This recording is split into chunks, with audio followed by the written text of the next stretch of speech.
Thank you. Good afternoon. It's the 22nd of June 2023 and it's 1 p.m. and welcome to the Ordinary Council meeting. I call attendance at the commencement and we have everyone here. Good afternoon to you all. And we'll move straight into the acknowledgement of country, and I'll ask Councillor Kunzum if she could provide us kindly with an acknowledgement of country. Thank you, Chair. We recognise that there are traditional custodians of this land on which we meet today to make important decisions. The spirit of those traditional custodians is with us today as we try to make the best decisions on the use of that land and its resources. We pay respects to those traditional custodians, acknowledging past and present leaders and the encouragement of new leaders as they emerge. Thank you very much, Councillor Kunzum. We move on to opening prayer. I'd like to invite Lieutenant Rita Bierman from the Ipswich Salvation Army to come to the lectern to lead us into prayer.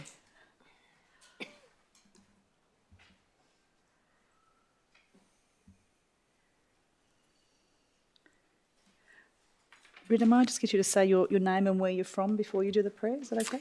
Yes, I am Rita Bierman from the Ipswich Salvation Army. We've been here appointed 5 years, so we're just in the process of going through an appointment change maybe, we don't know, but thank you for the privilege of opening this council meeting in prayer. Why don't we just bow our heads and let us pray together.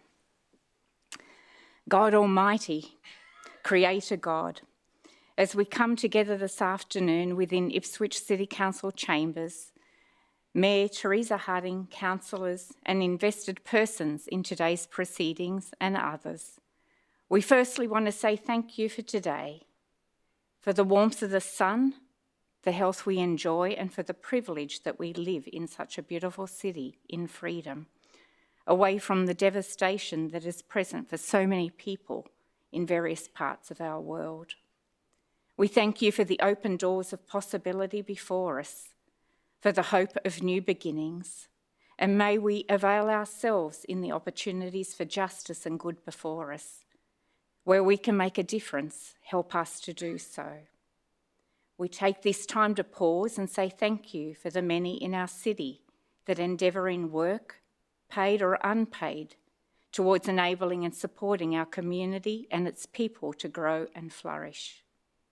We thank you today for the privilege of this space to come together and work through issues that impact our community, for the democratic process that allows diversity of voices to be heard, and for the breadth of experience, knowledge and passion in this room. We pray we may offer one another courtesy, put right before self-interest, and place aside ego so we may mutually hear one another's perspectives with gentleness and consideration. We pray that we might be people who do not weary in the task before us, for that is sometimes a heavy load, but pray that we may continue to seek justice and equity for all peoples within our city, that all may flourish in well-being and safety. We join our hearts and voices to offer these as our prayer, that you would guide us, Lord God, in your wisdom, in unity with the Spirit that leads to peace, and with the blessing that is ours in living as a servant to one another, as Jesus Christ revealed. And we pray all this in the name of God the Father, the Son, and the Holy Spirit. Amen. Amen. Thank you, Rita. Thank you for everything that you and your husband Ashley do in our community, not only in the Ipswich CBD, but also your colleagues at the Bundamba Corps and down in Goodna. Thank you very much.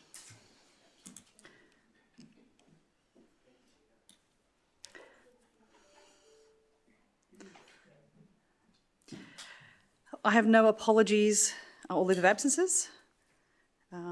Item 5 are condolences. I have nil. Item 6 is tributes. I have nil. Item 7, presentation of petitions. There are nil. Item 8, presentations, deputations. There are nil. Item 9, public participation. There are nil. 10, matters of public interest. There are nil. So we go on to 11, the declaration of interest in matters on the agenda.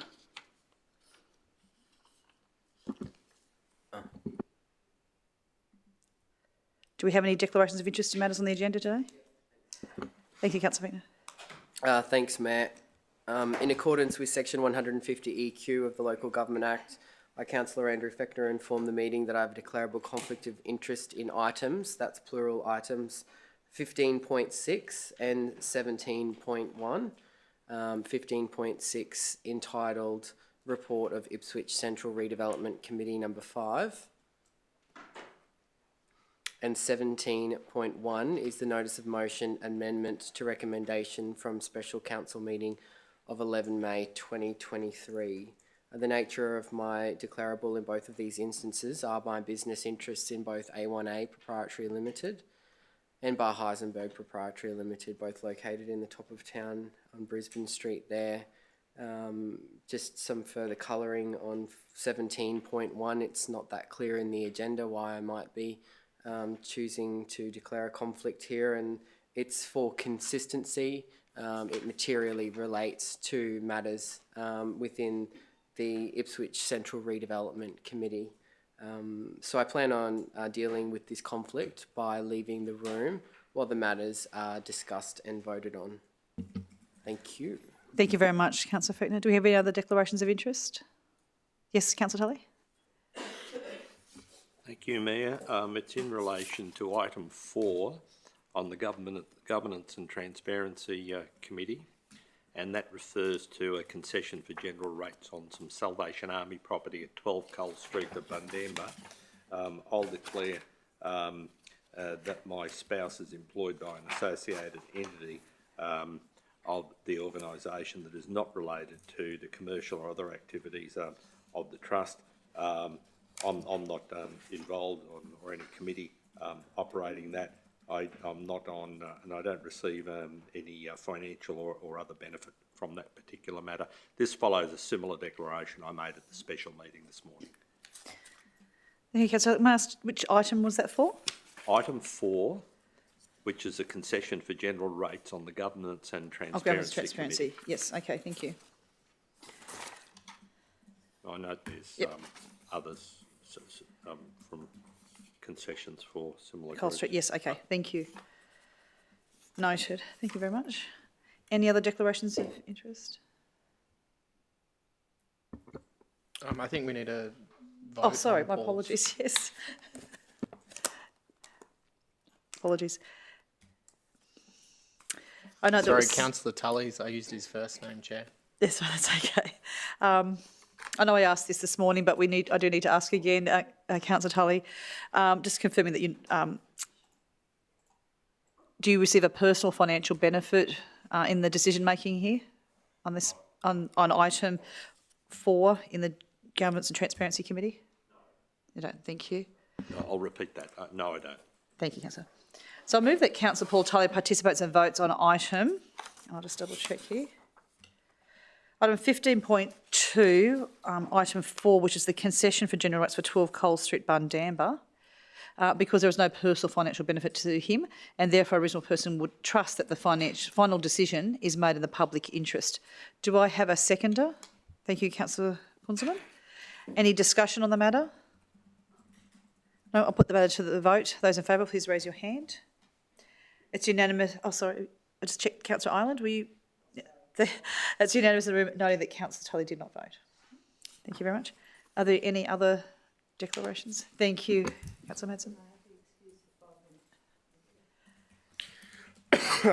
Thank you, Mayor. In accordance with Section 150 EQ of the Local Government Act 2009, I, Councillor Jacob Madsen, inform the meeting that I have a declarable conflict of interest in items 15.6, Ipswich Central Redevelopment Committee report, and item 17.1, the notice of motion regarding the recommendation from Special Council meeting 11 May 2023.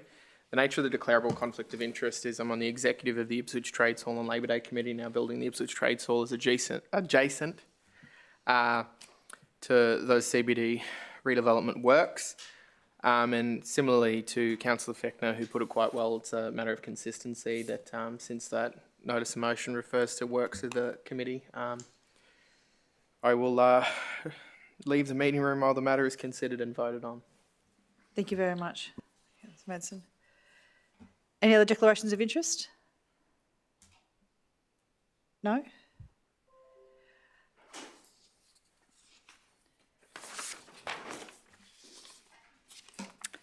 I'll move on to item 2.1, which is the confirmation of minutes. It's the recommendation is that the minutes of the ordinary meeting held on the 25th of May 2023 be confirmed. Does anyone have any questions of council officers? No, in that case, I'll move 12.1. Do I have a seconder? Thank you, Deputy Mayor. Does anyone have anything to note or errors or amendments? I'll put the matter to the vote. Those in favour, please raise your hand. It's unanimous and carried. Item 13, mayoral minute, there is none. So we go on to the business outstanding, which is item 14.1, which is a notice of motion, which is support for proposed constitutional amendment.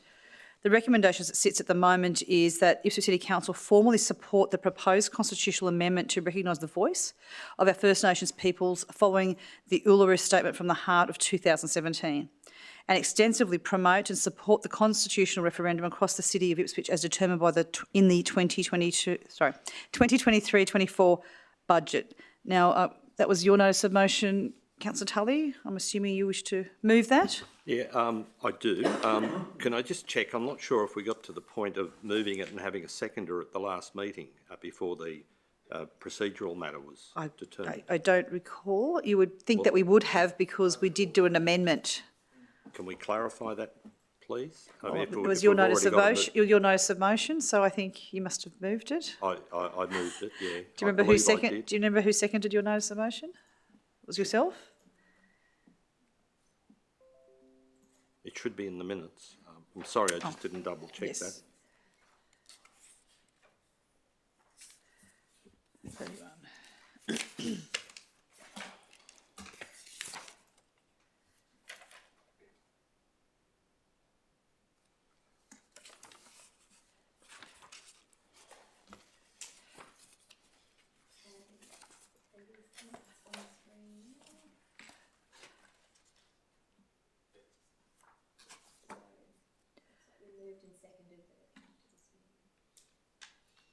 Okay, and look like I seconded it. There we go. Okay, well, I'll formally move that motion today. Okay. Do we have a seconder? I think Councillor Fichtner had his hand up first. Thank you. I assume that you wish to speak to it? Yes, thank you. I'll just speak with some background to this, that the Australian Constitution is an act of the British Parliament which came into effect on the 1st of January 1901 and can be amended only by a Constitution Amendment Bill approved by a majority of voters in a majority of states and a national majority overall, which includes voters in the Northern Territory and ACT voters. That's provided for in section 128 of the Constitution. Section 51 of the Constitution, prior to 1967, provided that people of any race other than the Aboriginal race in any state for whom it is deemed necessary to make special laws. That was a power of the Commonwealth Parliament from 1901. There was also a section 127 which was removed at the same referendum in 1967 that stated, in reckoning the numbers of the people of the Commonwealth or of a state or other part of the Commonwealth, Aboriginal natives shall not be counted. Now, both of those, one was amended in section 51, one was repealed in section 127. Now, interestingly, those amendments received the highest vote ever of a referendum in Australia since 1901, of 90.7% of the vote supporting those two changes. Erroneously, a lot of people say that 1967 referendum gave Aborigines the right to vote, but that's certainly not correct. The need for this current referendum can be traced back to 1770, when Captain Cook landed at Sydney Cove, claiming the east coast of the Australian continent for the British Crown, and thus began the doctrine, a false doctrine, of terra nullius. Terra nullius is Latin for land belonging to no one or nobody's land. This was a complete legal fiction, recognised and espoused by generations of High Court and Privy Council judges. On the 3rd of June 1992, 31 years ago, the High Court of Australia, in a landmark case, swept aside the doctrine of terra nullius by recognising native title in the Mabo case, which led to the Native Title Act of 1993. And that history and the subsequent course of that history is well known. But let's move on and acknowledge that Aborigines and Torres Strait Islanders, our First Nations people, are still not recognised in the Australian Constitution. The Uluru Statement from the Heart on the 26th of May 2017 was a history-making document which read in part, "We seek constitutional reforms to empower our people and take a rightful place in our own country. When we have power over our destiny, our children will flourish. They will walk in two worlds and their culture will be a gift to their country."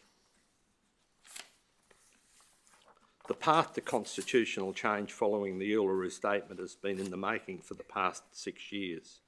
The Uluru Statement from the Heart is described as follows.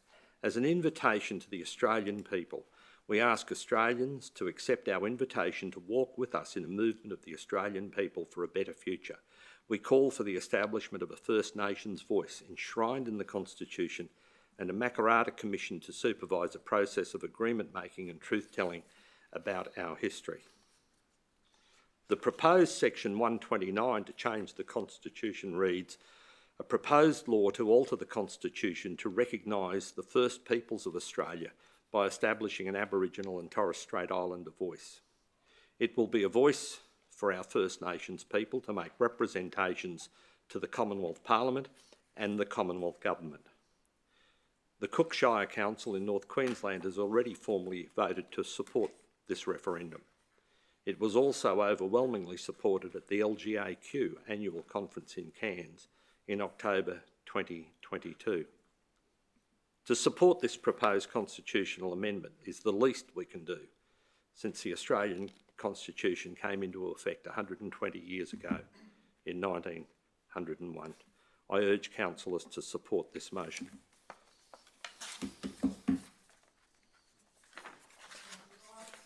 Thank you, Councillor Tully. I'll ask the seconder if you'd like to speak. Thank you, Councillor Tully, and I speak in support of this notice of motion today. Voice, treaty and truth as outlined in the Uluru Statement to the Heart.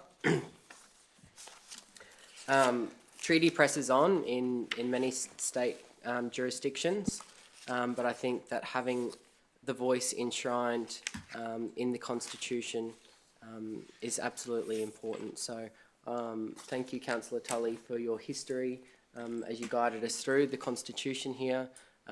It certainly would probably be very familiar to some, but for others they wouldn't have an idea. And I think this is where you're getting at, that you know, a broader education is required of the voice in its entirety, and acknowledging that we have a role as community leaders in playing a part in that educational piece. So I speak in support of supporting the voice, but I also speak in support of us playing a part educating our communities as community leaders.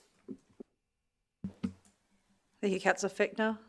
I'll open this, Councillor Madsen. Echoing what Councillor Fechner has said about educating the community, in doing some pre-reading about what I'd say this morning, I was reading a variety of things. There was one such interview of all Indigenous parliamentarians on the ABC website. One particular response struck out to me from Senator Patrick Dodson for Western Australia. In answering the question, what do you say to people who disagree with your position on a voice to Parliament? Senator Dodson responded, "I would say that as unique and original members of this country who have unresolved issues with the nation state, it is only right that our views should be heard and respected. However, all electors are entitled to their own views, which I hope would be settled after careful consideration of all other points of view." So I echo that sentiment. I personally, if people have a different view to me on the voice, I'm respectful of that.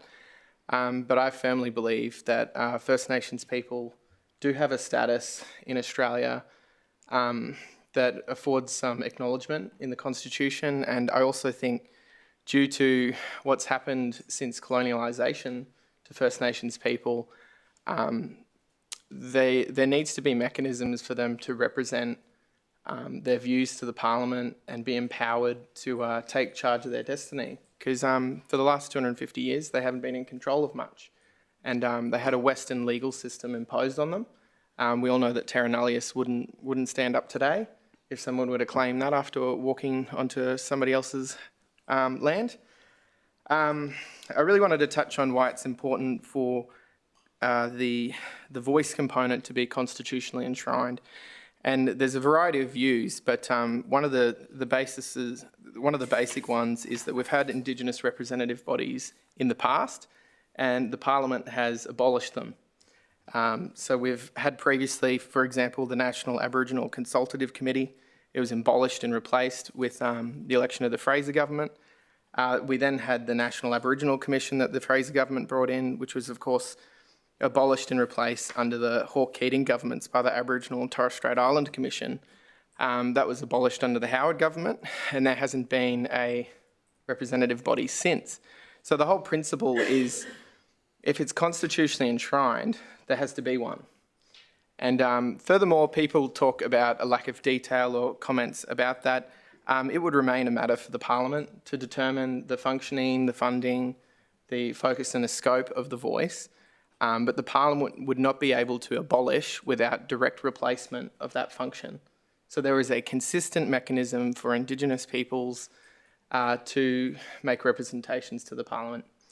So following on from that, I thought it timely to refer to our Indigenous Accord, which cites the United Nations Declaration on the Rights of Indigenous People.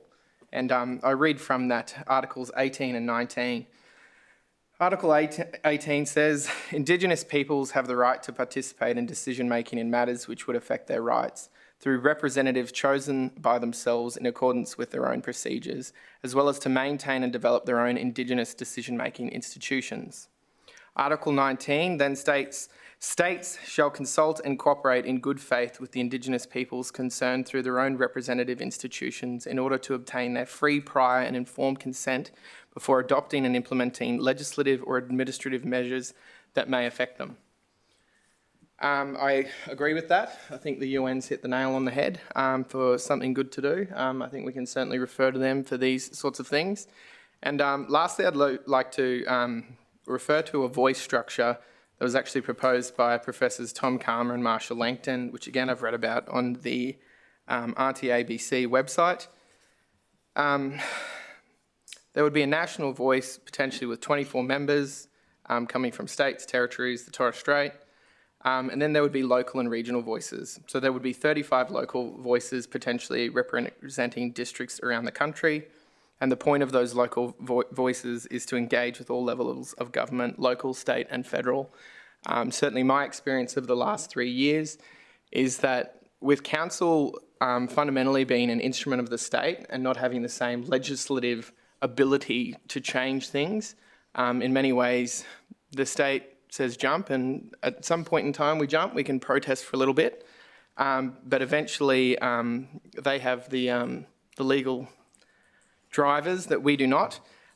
So for me, I really like the principle of a local voice that all three levels of government are talking to, because while the system of federalism we have works in some instances, the overarching Commonwealth status, the state status, and then the local status, there are times where reform needs to be delivered across all three bodies to actually reach an outcome.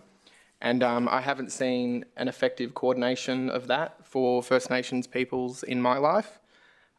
So I think that that would be a really powerful tool for empowering Indigenous people in our area, and really being a driver to get every level of government on the same page so that we can close the gap, so that we can deliver improvements in people's life outcomes and improvements in other Australians' appreciation of the only culture that is uniquely Australian. Thank you, Councillor Madsen. For any other discussion? Yes, Mayor. Yes, Councillor. I'd like to vote against the motion. I think that the Yes campaign has two parts. Constitutional recognition, which we've already established with our Welcome to Country, and the voice. If the voice is advisory in nature only, then delete the words executive government, as the group will not need to challenge decisions in the High Court. I guess my problem is some of the words used as they put their case forward. Noel Pearson has said that being able to have influence on all areas of government is at the guts of the voice. And Prime Minister Anthony Albanese is quoted as saying, "So let us not content ourselves with modest change." There is a conundrum in the debate about whether the voice will be radical or modest, symbolic or practical, and all-encompassing or restricted to issues affecting Indigenous people only. People want more practical information about how the voice will work, but everything points to the fact that detail will come after the event. Anyone who requests more information appears to be dismissed by Prime Minister Albanese as chicken littles. There needs to be respect for each and every citizen by allowing them to vote for themselves with a conscience vote. We cannot and should not speak for others. Therefore, I vote against this motion. Thank you, Councillor. Is there anyone else? I'll say a few words. I think few would dispute the need for much better outcomes for First Nations people in our country. Personally, my heart breaks each time I read the Closing the Gap report. The Closing the Gap commenced in 2007, nearly 16 years ago, with the aim to halve the gap in mortality rates for children and halve the gap in reading, writing and numeracy achievements within a decade. This has not happened. Australians want a much better outcome, and sooner, for Aboriginal and Torres Strait Islander people who are sustaining the world's oldest living cultures. Ipswich City Council has taken significant steps of its own to ensure our traditional owners and Indigenous community have a voice to council on its policies, its processes and decision-making through the establishment of our Indigenous Accord and the Indigenous Accord Working Group. As I said when this motion was first raised, I think back in April, I think that Ipswich City Council's Indigenous Accord Working Group should be consulted before this council forms a position. I just want to be really clear here that today's motion is not about how each of us will personally vote at the constitutional referendum later this year. I want to be quite clear on that. This motion is proposing two things. It's proposing the Ipswich City Council take a political position on a federal government constitutional referendum. It's also proposing the Ipswich City Council extensively promote and support the constitutional referendum across the City of Ipswich in its budget with no proposed figure attached. The voice is a federal government matter and it's not a council matter. We are a democracy and it is not the role of council to preempt or influence the outcome of the referendum by officially supporting a position one way or the other. I believe council needs to let the federal government run the referendum and we will support the outcome of that referendum. I agree with Premier Anastasia Palaszczuk, and I quote her statement made in April on the referendum, that the federal government needs to really step up into that space and explain it. As I concur with some of the views that Council Island has put forward today, and I also note, I think Councillor Tully, you mentioned the LGAQ support this. I'm happy to get the exact wording, but from memory, the exact wording from LGAQ was along the lines that the LGAQ believed that people should be informed. There was no support for either side, but there was support for people to be informed. I love our democracy. I love our democratic institutions in Australia too much to interfere with the federal government constitutional referendum. I do not think council should be telling people how to vote on matters. However, I do support council promoting people to become informed and to vote in the referendum. Any other discussion? Councillor, I'll hand over to you as the mover for the right of reply. Thanks, Mayor. I'd like to thank Councillor Fechner and Councillor Madsen for their comments. I do need to say at the outset, and this was an issue raised by Councillor Ireland in relation to the Commonwealth Parliament and the Executive Government or the Commonwealth Government, that there's no doubt that most of the decisions made are not at a parliamentary level but at a government level, and that by excluding, for example, and this view has been promoted by opponents around Australia, that there shouldn't be any power of the voice to make representations to ministers or the Commonwealth Government. That's something that I certainly don't support. I think it's wrong in principle that if this is to be set up, it should be based on the ability to make appropriate representations to both the Parliament and the federal government. The issue arose in relation to the detail. The actual wording of the amendment I read out, or the wording that will appear on the referendum ballot paper, But the amendment to create section 129 is a powerful provision in section 3. It says the Parliament shall, subject to this constitution, have power to make laws with respect to matters relating to the Aboriginal and Torres Strait Islander voice, including its composition, functions, powers and procedures. Now, we can't put the horse or the cart before the horse in this situation, because the Parliament doesn't have the power until this referendum is carried to enact the exact detail of what's being proposed. And interestingly, if you had a look at section 51 of the Constitution, the legislative powers of the Parliament, they don't detail every provision of every act which the Commonwealth Parliament operates under. For example, is just key words. They can make laws in relation to taxation, banking, bankruptcy, naturalisation, marriage, divorce and matrimonial causes and so on. So even when the people of Australia voted prior to 1901 to have a parliament with those general powers, they didn't know and couldn't know exactly what was being proposed. Now, what I don't accept is that we shouldn't play a role. Local government, like the state government and the Commonwealth government, is bound by the Australian Constitution. It affects people at all times in Australia. You know, whether it's the interstate movement of goods or things across state lines, it's something that affects and applies to all of us and all organisations in Australia. And even now, if local government shouldn't get involved, we need to look at what's happening in the commercial scene and the sporting scene. The AFL's supporting it, Deaf Sports Australia's supporting this referendum, ARL's supporting it, Golf Australia, National Rugby League, Rugby Australia.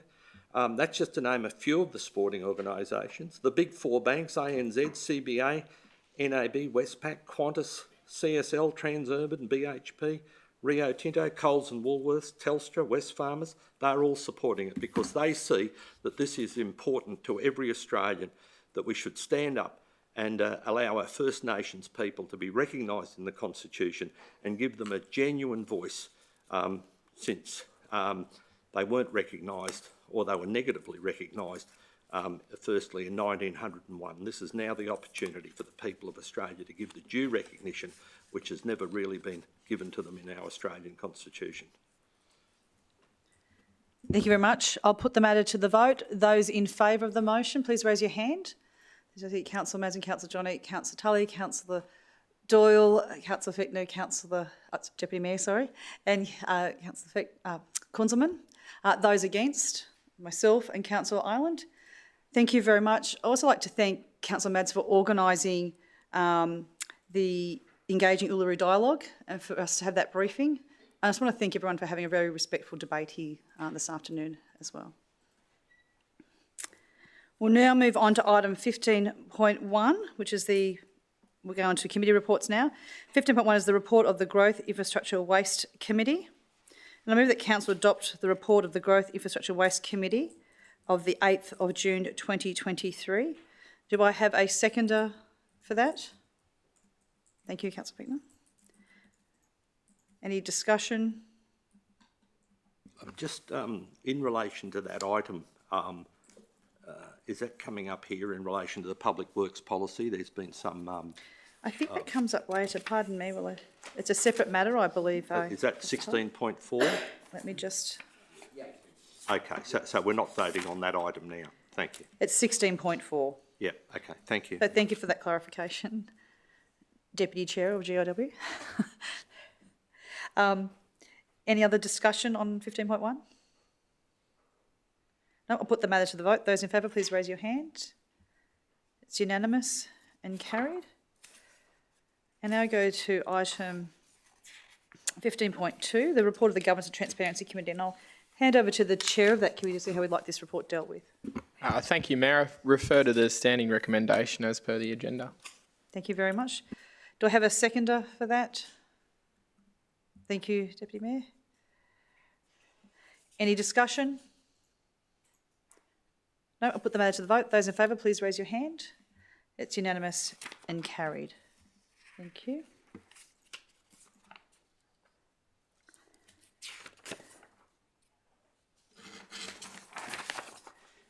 Now move on to the Community, Culture and Arts Sports Committee from the 8th of June. I'll hand over to the chair of that committee to see how we'd like that report dealt with. Yeah, thanks, Mayor. I'd just like to move that Council adopt the report of the Community, Culture, Arts and Sports Committee, number 5 of the 8th of June 2023. Thank you. Do I have a seconder for that? Thank you, Councillor Consman.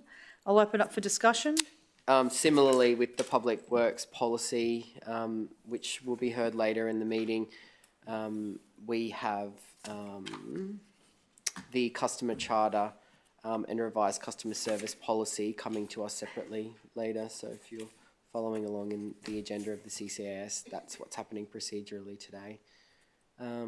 Outside of that, we had our Indigenous Accord milestone report update, and it was a whirlwind of officers from across the organisation updating us on the great work that's been happening across the organisation. And I made comment at committee this month that it was great to see that unfold in committee in real time, to truly understand that the Accord has been taken on by the organisation as the responsibility of all departments and not just the responsibility of one single person within community development. So that's pretty much the highlights. Thank you, Matt. Thank you, Councillor Fetner. I think it was to go through the Accord milestone report was good to get an update and look at the priority areas. Another report that I thought was quite great was the Community Development Strategy milestone report. And when you look at some of the milestones, especially the Community Services Workforce Summit that occurred, we had 145 stakeholders. We know that community services is growing hugely in our community, so to have that many people become involved and people to see that there are so many different careers you have in community services is wonderful.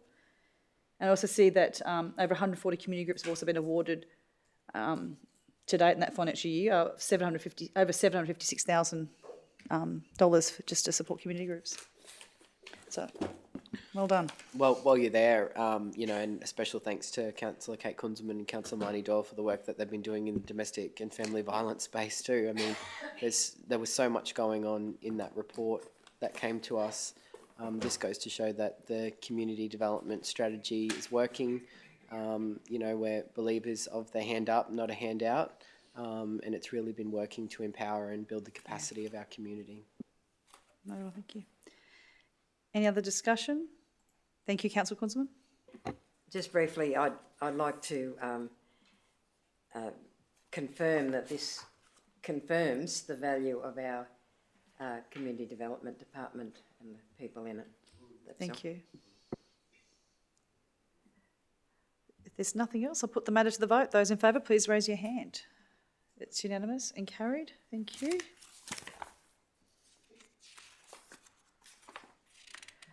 We move on to item 15.4, which is the report of the Economic and Industry Development Committee of the 8th of June. I'll hand over to the chair of that committee to see how she would like this report managed. Thank you, Mayor. I would just like to adopt the recommendations of the committee, please.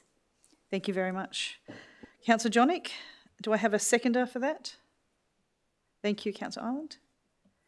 Any discussion? Put the matter to the vote. Those in favour, please raise your hand. It's unanimous and carried. We now move on to item 15.5, which is the report of the Environment Sustainability Committee of the 8th of June 2023. I'll hand over to the Deputy Mayor, who's the chair of that committee. How would you like that report managed? Thank you, Mayor. I'd like to move that Council adopt the report of the Environment and Sustainability Committee meeting number 5 of 8th of June 2023. Thank you. Do I have a seconder for that? Thank you, Councillor Doyle. I know I was looking for you, but I know you're not 100% today, Councillor Peck. Thank you for...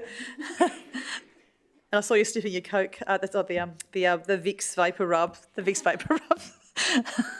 Vicks Vapor Rub. And I'll move on. Open up for discussion. I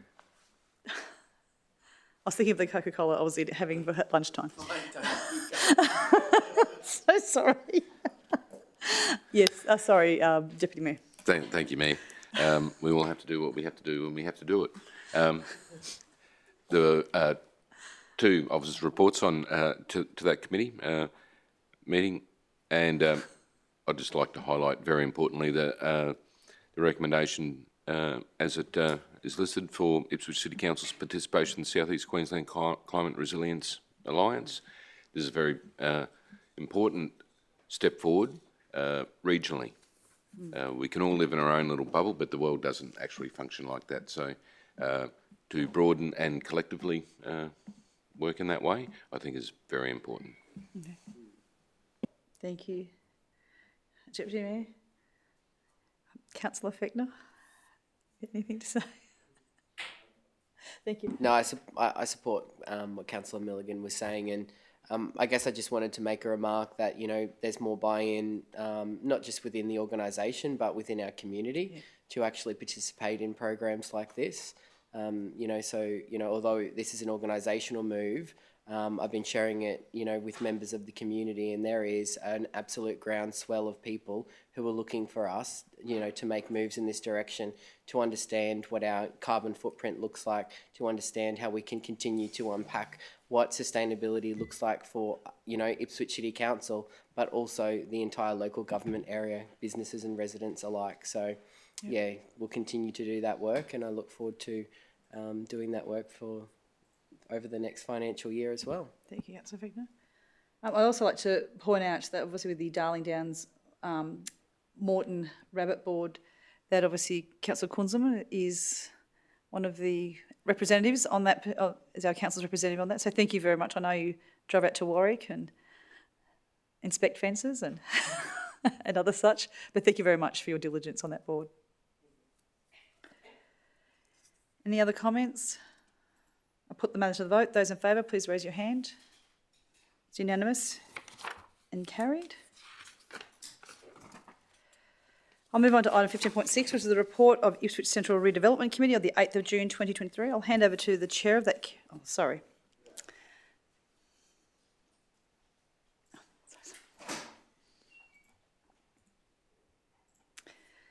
I'll move to item 15.6, the report of the Ipswich Central Redevelopment Committee of the 8th of June 2023, and I'll hand over to the chair of that committee to see how she would like that report managed. Thank you, Mayor. I move that that Council adopt the report of Ipswich Central Redevelopment Committee number 5, 8th of June 2023. Thank you very much. Do I have a seconder for that? Thank you, Councillor Kunzelman. I'll open up for discussion. Yes, Councillor Wyler?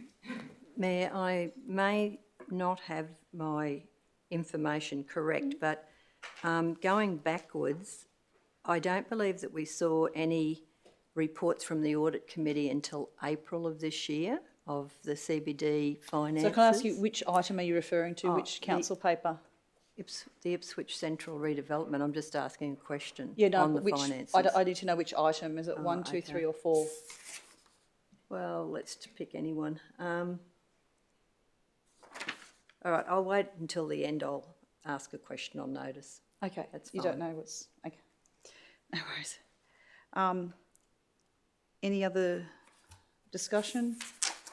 I know I highlighted this last time, but I think it's one that needs to be highlighted again. But obviously the Nicholas Street Precinct and Ipswich City Council has been shortlisted for the Urban Developer Industry Excellence Awards for the category of Excellence in Marketing and Innovation.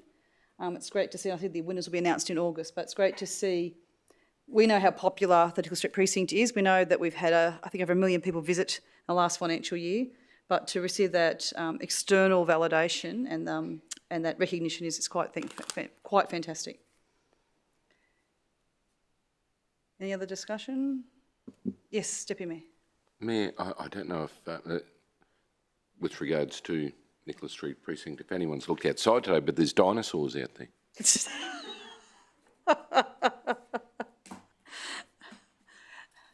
Real or replica? Thank you. Yes, we do have dinosaurs in Nicholas Street Precinct next week for the school holidays. Thank you for that, Deputy Mayor. I'll put the matter to the vote. Those in favour, please raise your hand. Thank you. It's unanimous and carried. Thank you.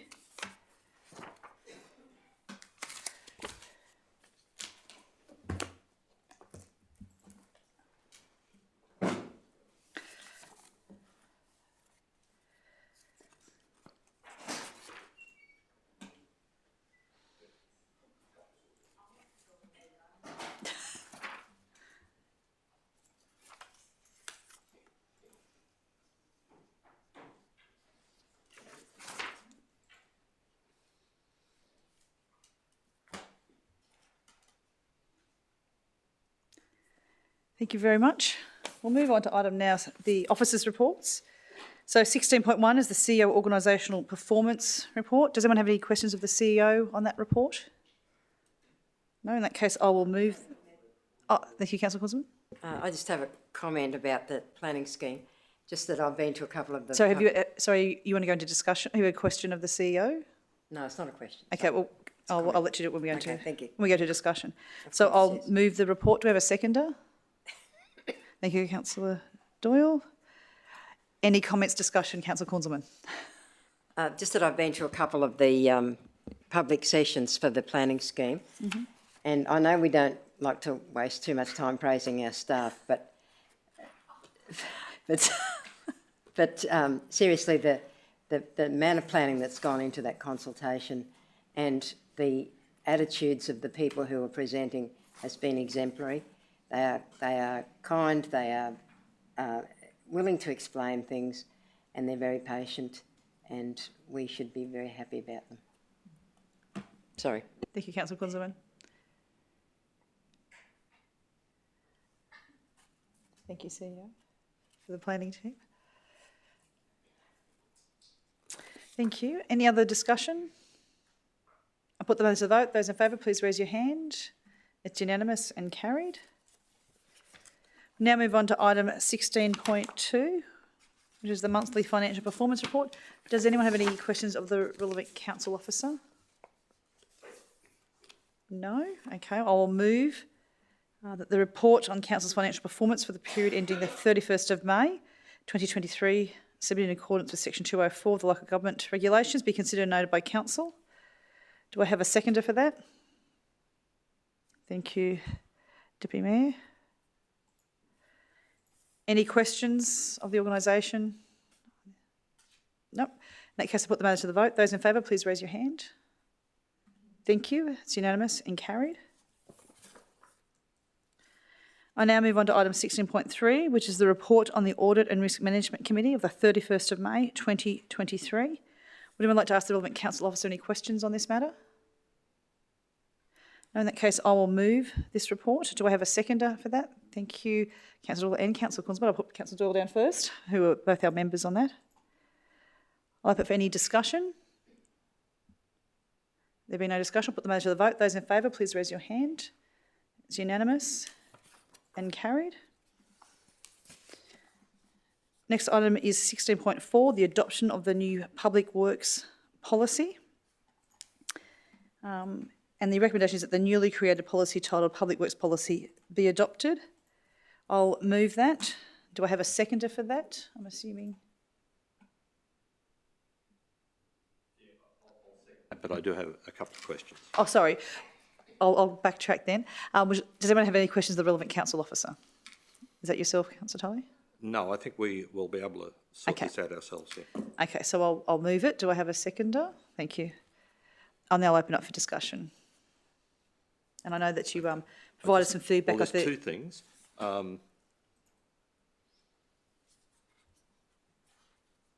Okay, so you might recall that at the last meeting, there's two issues. One is in relation to the actual motion.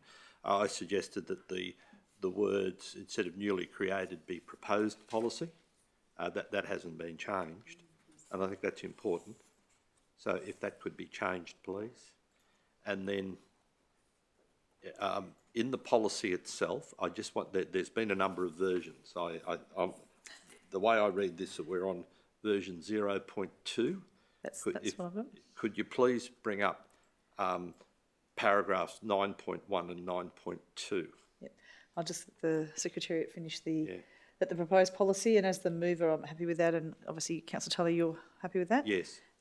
Now if I can ask Vicky to go to version 0.2. Yep. Oh, this will probably be right. And which paragraph, you're up to the... 9.1.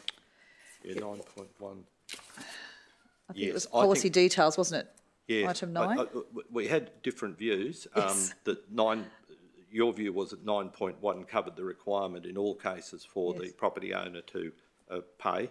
My view was that it wasn't clear under 9.2. I think this makes it clear, but gives us, importantly, the discretionary power at the third line, at the end of the third line. So I think that now covers all bases, and I'm more than happy to support that. Okay. Thank you very much for your input on that. Any other discussion on the matter? No, we'll put that to the vote. Those in favour, please raise your hand. Thank you. It's unanimous and carried.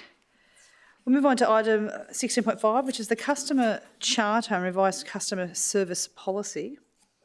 We have two recommendations there. Would anyone like to ask the relevant council officer any questions on this? In that case, I'll move this. Do I have a seconder for that? Councillor Fechner, thank you. I'll open up for discussion. I just want to acknowledge that the necessary amendments were made. They were circulated with me and I'm in agreement with them. I believe Councillor Kunzelman also. Yep. Thank you. Thank you. Thank you. If there's no other discussion, I'll put the matter to the vote. Those in favour, please raise your hand. Thank you. It's unanimous and carried. We now move on to item 17 with notices of motion. We have two notices of motion. The first one is 17.1, so I'll just wait. Thank you, gentlemen.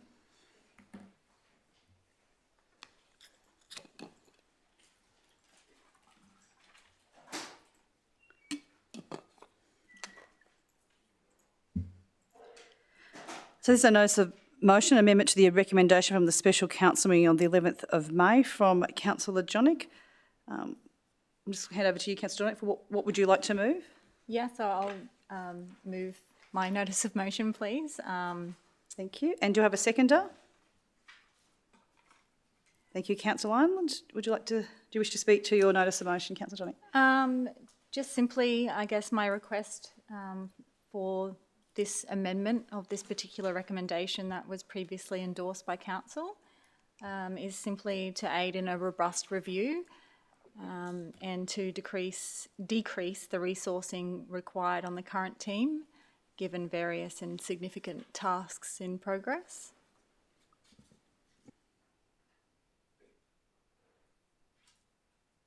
Thank you. Councillor, as the seconder, do you wish to speak to this matter? You know? Okay. I'll open it out to the floor. Councillor Doyle? Thanks, Mayor. I won't be voting in support of the notice of motion today for the following reasons. The first part of the amendment relates to the review being undertaken by an external auditor as opposed to being done within council. We've got several very senior and sufficiently qualified officers within council who will undertake the review, I'm confident, impartially.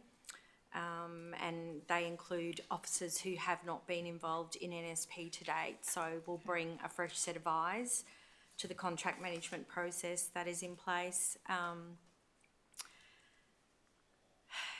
Based on Councillor Johnnick's recent commentary around the issue that she's raised from both within Ipswich Central Committee and the Council Special Meeting, the main concern appears to lie around the cost to deal with the mould and whether Council should have investigated the true extent in costs in May last year when the issue was raised within a report. Given the narrow scope of the concern, I argue that again an external review is not necessary. The second part of the proposed amendment, and just pointing out the proposed amendments are to my original recommendation that we conduct a review, which I'm completely in support of. The second part of the amendment relates to reviewing a review covering a 24-month period rather than the 12-month period that I propose. My original recommendation relates only to the contract being a defined term, and it means the venue, development works, design and construction with Hutchies. I intentionally drafted it that way so that the recommendation be relevant for the contract in question, being venue. So the contract with Hutchies was only executed in August and therefore was not in existence for longer than 12 months, let alone 2 years. I've also spoken with several staff, including the CEO, and I know I've raised with you, Mayor, that, you know, and we are in agreement, should the internal review raise any issues of concern, we as a council will not hesitate in sending it outside for, you know, further scrutiny and further review. And finally, I just want to go on the record to just remind everyone of our decision that was made last August.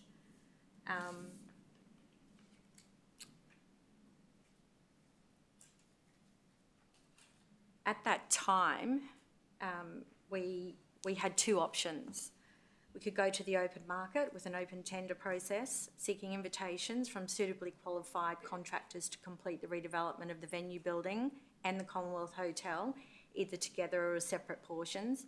Detailed designs would have been completed that would have minimised the highlighted risks, but significantly impacted time of delivery and completion and cost given the market factors noted at the time and now confirmed as predicted. Or secondly, we could vary the existing contract with Hutchies, bringing the benefits highlighted in that report and the attachments, but also carrying the identified and highlighted risks. We made a risk decision last August to proceed with a way forward. As part of those confidential attachments that informed our decision last August, and noting they're confidential, so I can't paraphrase them, but if I give a high-level summary, you know, one of the advices we were given was that given the size and nature of works that has been undertaken by Hutchies and due to the quantum and complexity of the extension works, it would be disadvantageous to council to not consider the recommendation. The potential cost and time implications in not accepting the recommendation are likely to put council in a better position and potentially not arrive at a better outcome. The second comment that I wanted to highlight was specifically around project risks. It was highlighted for us that the current design has not accounted for risks listed below. However, they still present a design risk until the design and construction process are complete. Various provisional sums have allowed for various assumptions at this stage. That I wanted to go on record to inform and explain the decision we arrived at last August. So thank you. Thank you, Councillor Doyle. Any other discussion? I'll hand over to Councillor Jonick for a right of reply and then the vote. Thank you, Mayor. I guess my request to amend this particular recommendation that was previously endorsed and put up by Councillor Doyle is simply to aid in a robust review and to decrease the resourcing required on the current team, given various and significant tasks at hand. Given the project is currently active, its significance and scale and risks associated, I believe an extension of the requested 24-month timeframe would not be necessary, but it would aid us in negating any crucial reviews that might come to us given the review and make the necessary changes in a timely manner. I note that the points that Councillor Doyle articulated that my issues lie in relation to a certain contract or a certain issue that has come about recently, but I will point to some of the commentary in a confidential piece of paperwork in our Audit and Risk May committee. Can I just check that this is... I'm not going to reveal. state anything. I'm Okay, just saying, thank you. can I point to a page of... No, so if you do review the Audit and Risk May report, that's part of these attachments that we did endorse. You will find basically my reasons for this within it. It's a significant project that we have, and I am in full support of it. However, I wouldn't be wearing my governance hat if I didn't ask these questions and want this review to be more robust. Thank you. I'll put the matter to the vote. Those in favour, please raise your hand. I see it's Councillor Ireland, Councillor Johnny, Councillor Tully. Those against? Myself, Councillor Cornselman, Councillor Milligan and Councillor Doyle. Thank you very much. I'll just wait for Councillor Mads and Councillor Fechner to come back.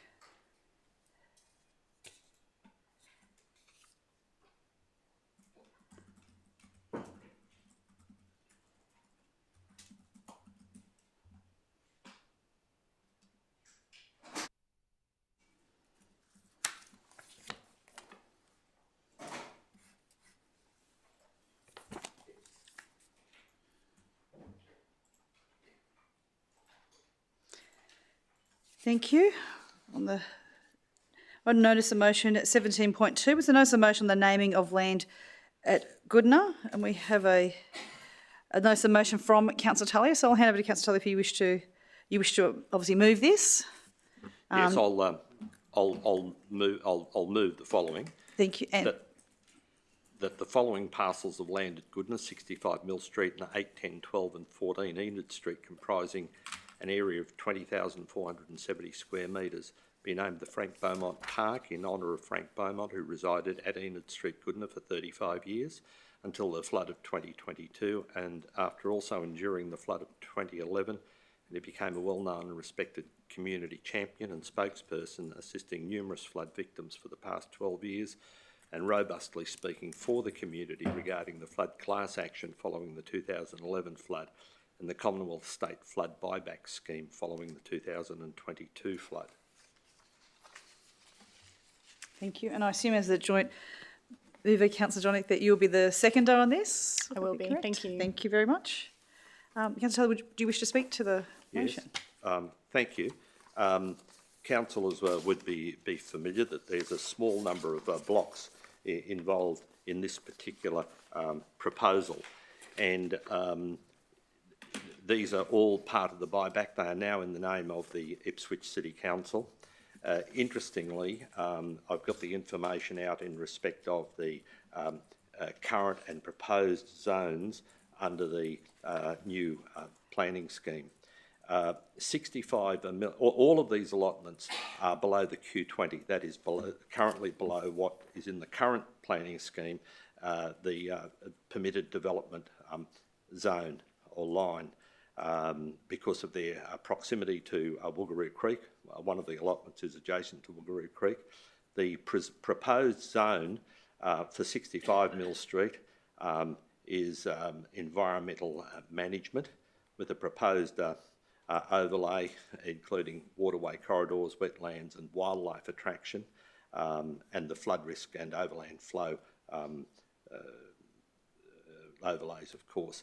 Now, the other 8 to 14 allotments are currently in the 1 in 20 flood area, as I mentioned, and the proposed overlay for the limited development zone is for wildlife attraction. So we're clear that the statements that have been made with the buybacks, that they have become open space, parkland, or whatever description we want. This is the lowest area in Goodna which floods across the road at number 63 Mill Street, which is straight across the road, is the first home in Goodna to flood in any given flood.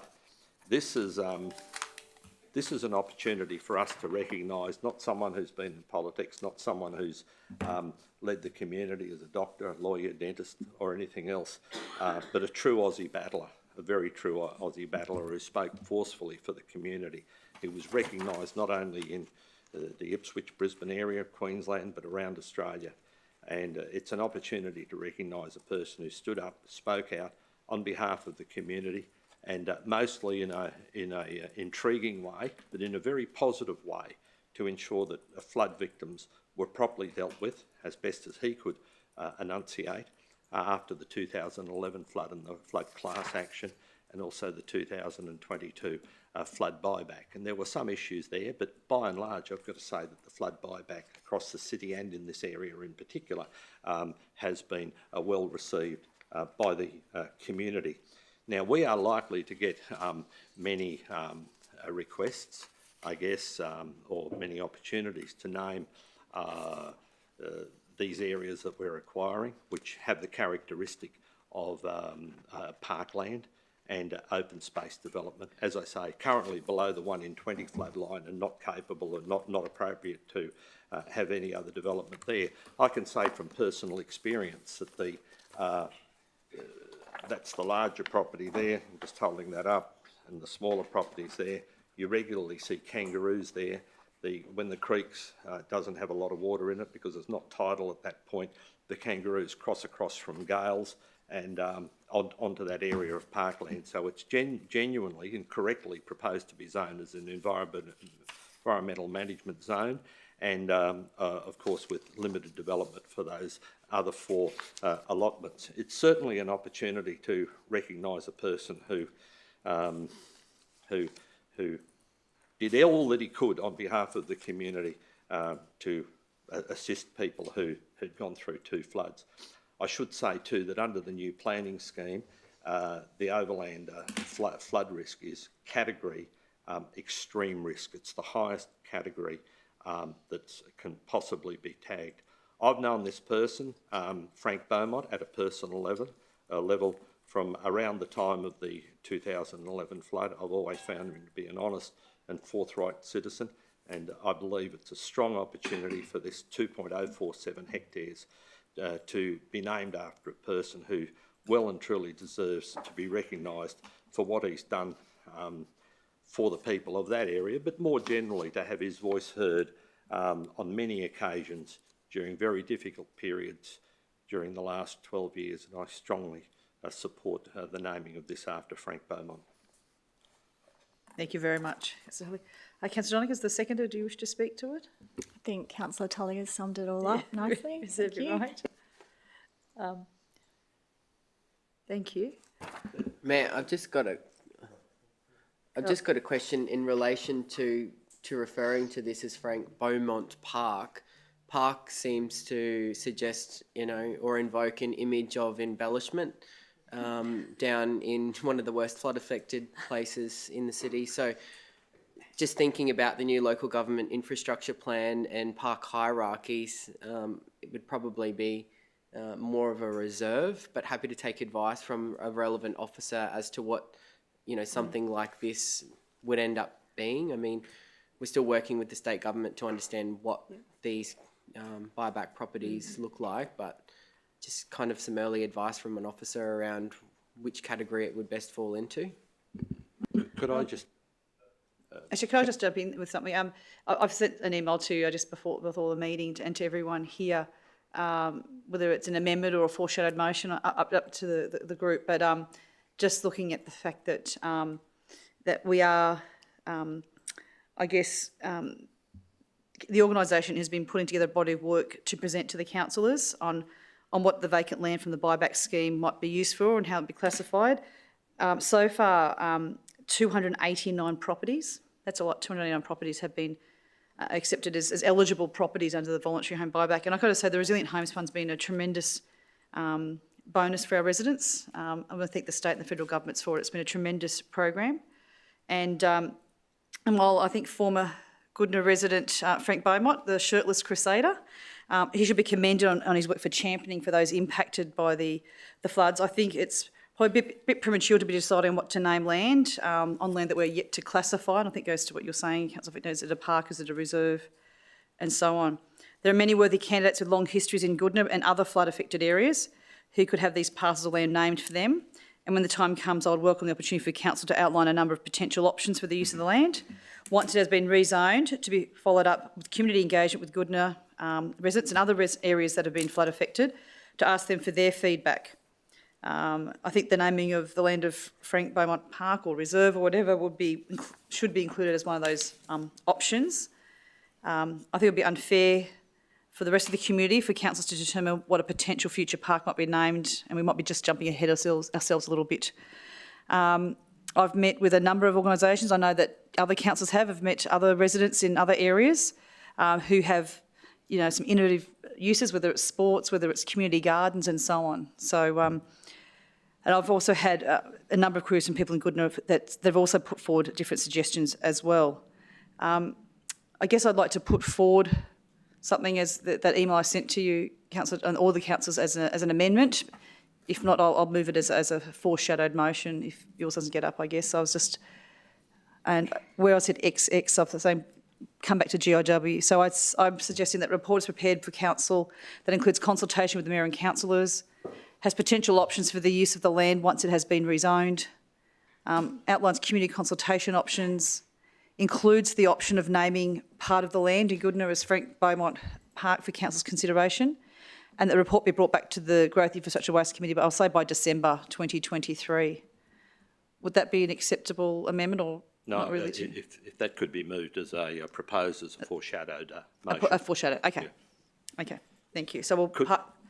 Could I go back to the issue that Yeah. Councillor Fechner raised? And he had given me the courtesy of raising that issue earlier about the word park, which evokes ideas of embellishment, swings, barbecues and things like that in many minds of people in the community, whereas a reserve, on reflection, is probably a better descriptor of this area which adjoins Woogaroo Creek.